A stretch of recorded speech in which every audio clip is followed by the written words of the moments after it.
Namibia on a map, Zambia, Malawi. These are southern African countries. Have come together as one. They've abolished visas. Congratulations. No more visa requirement for citizens traveling between these three countries. Clap your hand, brother. Clap your hand. Thank you very much. You appreciate it. Thank you for being here. Well, this is what it is. Malawi, Namibia, and Zambia. They have come together and abolished visas. No more visa needed for the citizens of any of this country to enter the other.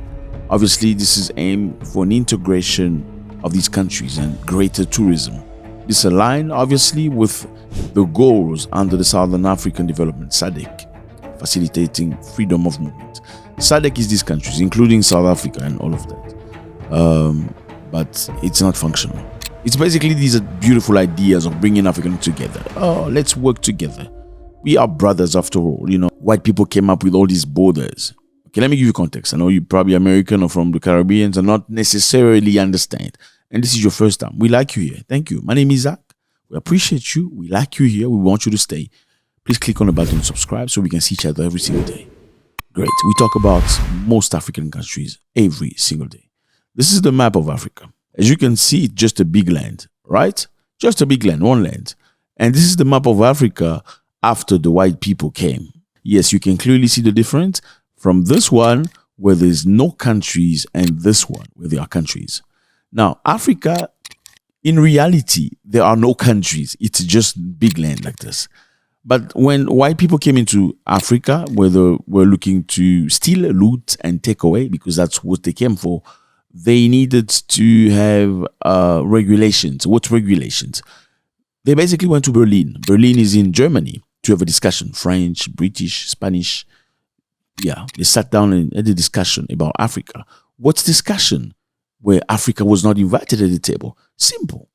Europeans wanted to go to a brand new land to go loot, steal, take, rob without having to kill each other for that. Why? Because they've killed each other many, many times before in Europe. Therefore, this time around, they discover a land where there was milk, honey, gold, diamonds, uranium, where they could go and loot and steal and take. But the objective was not to fight each other. Let's rather go fight these savages from this land. That is when Africa changed from this, you see this big land, to that where you have the countries. Now, the countries was gifted to countries based on negotiation. They had to negotiate. France, which countries are you taking? Oh, well, I'm aiming for Cote d'Ivoire, I'm aiming for Senegal and these other countries. Britain, what are you looking at? I want some of South Africa, I want Kenya and Uganda. You know, that's how it was. Now, that created a major separation between Africans, you know, because then when they put you in a box, but they call country, let's say your box is called Nigeria. What does that mean? When things are happening in a neighboring country, let's say the neighbor of Nigeria is Cameroon, they will say to the Nigerians, don't get involved with what's happening in Cameroon, because you should only focus on things that are happening in your box, which is Nigeria. Same for the people living in Central Africa. If problems are happening in Rwanda, look at Rwanda right here, you, somebody from Uganda, don't get involved because that's not your box. Focus on your box. Forgetting that in reality, many people lived across those lines. The lines are imaginary. They don't exist. They don't exist. The proof is, if you take an aeroplane, you fly, you look down, you will see no line. They don't exist. It's in your head. I even saw somebody telling me, oh, people from my country, they have their faces are like this. Like, who teaching you these things? The lines don't exist. They're imaginary. They've created the separation among Africa. Now, Namibia, Zambia, and Malawi are fighting to destroy this narrative. Meaning, let's be practical. Let's not just talk about Africa uniting. Let's put it into practicality. So first thing first, no more passport or visas, okay? Congratulations. Great stuff. I mean, think about it this way. You're from New York and you need to go to Mississippi and you need a visa. You're from Utah and you need to go to Seattle, you need a visa. That's basically Africa for you. These are the same people. It's like somebody from Utah saying, oh, you people from New York, you don't look like us. Your faces are different. They're square, ours are round. That's exactly what it is. Oh, you people from Texas look different. You are fatter than us. Our people are taller. That's what it is. The bottom line, if you look carefully in Texas, you'll find tall people as well and short. If you go to New York, you'll find tall people and short. But people will focus on things that they think is necessary to support their rhetoric that is usually racist. Basically, congratulations to Namibia, Zambia, and Malawi. Now, does this come with challenges? Yes, there are challenges. The challenges are simple.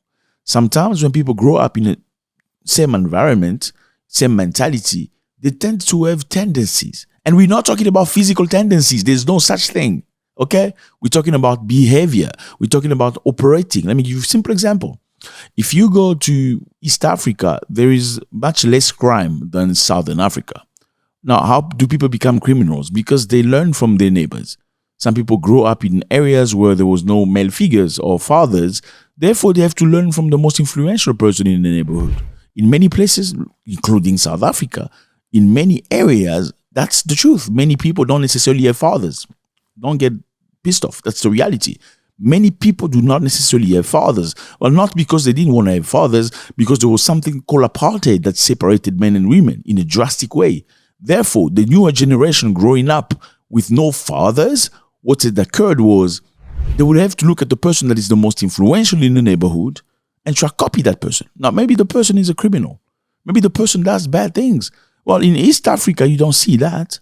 Okay, in East Africa, a cash van, which is the cash that transport money from one business to the bank, can travel across the street 20 kilometers with no guard, nobody with weapon. And guess what? No one's going to attack it. Well, you can't do that in South Africa. No, it's not possible. It's going to be gone. So, as much as there are some changes in terms of behavior, which we need to take account for, you can't talk about our faces are like this, your face. It's crazy. Should you bring Africans together or not?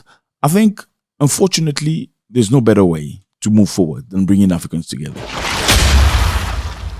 Yes, there are challenges. The challenges are, in some area, behaviors are different from other areas. And sometimes some people don't know when to put a stop.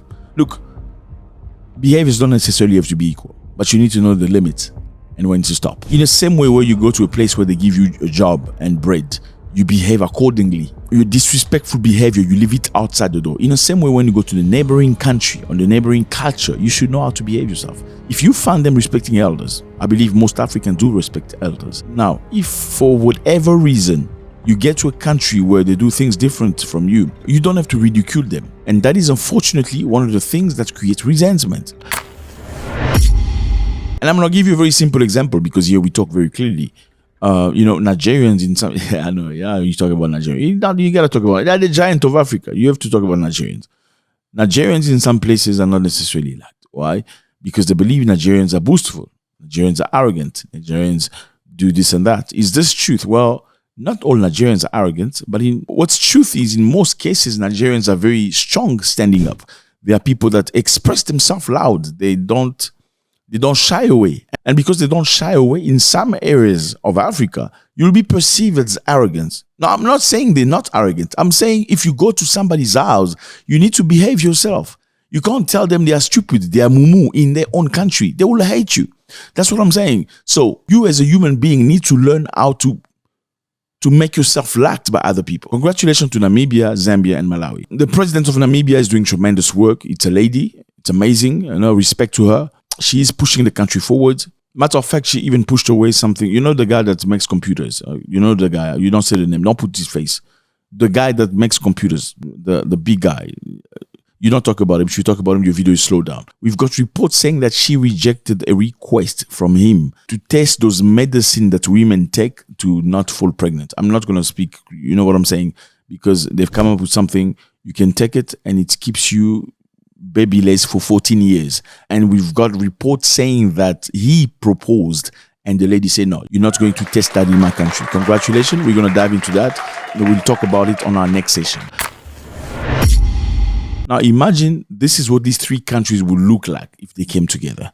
Such a powerful thing, three brotherly countries with minerals, people, brains and heart and friendship and brotherhood. It's amazing. Well, this is going to be very similar to what happens already in East Africa between Rwanda, Congo, Uganda, Tanzania, Burundi, Kenya and other countries. Well, these people can go to each other's country with no problem. That's why you'll see Congolese people and Tanzanians, they just laugh with each other, they're happy, they dance. They some of the most amazing Africans. There's no, oh, you are not one of us. There's no such thing. People, they just look the same. They just talk the same. They're just fun. Surely they all speak Swahili, but even though they speak Swahili, the Swahili from Tanzania is not the Swahili from Eastern Congo or from Kenya, but they do understand each other, or from Uganda. You know what I mean? It's like with a bit of patience, you listen to the next person, you understand what they're saying. But you understand also they are a human being like you, okay? So they're happy generally. And this is what we wish to see in the entirety of Africa. That's happiness of Africans coming together and not judging each other. Oh, you people, your heads are like this. Oh, you people, who came up with that? It sounds like a racist rhetoric coming from these racist people from back in time, from slavery and apartheid.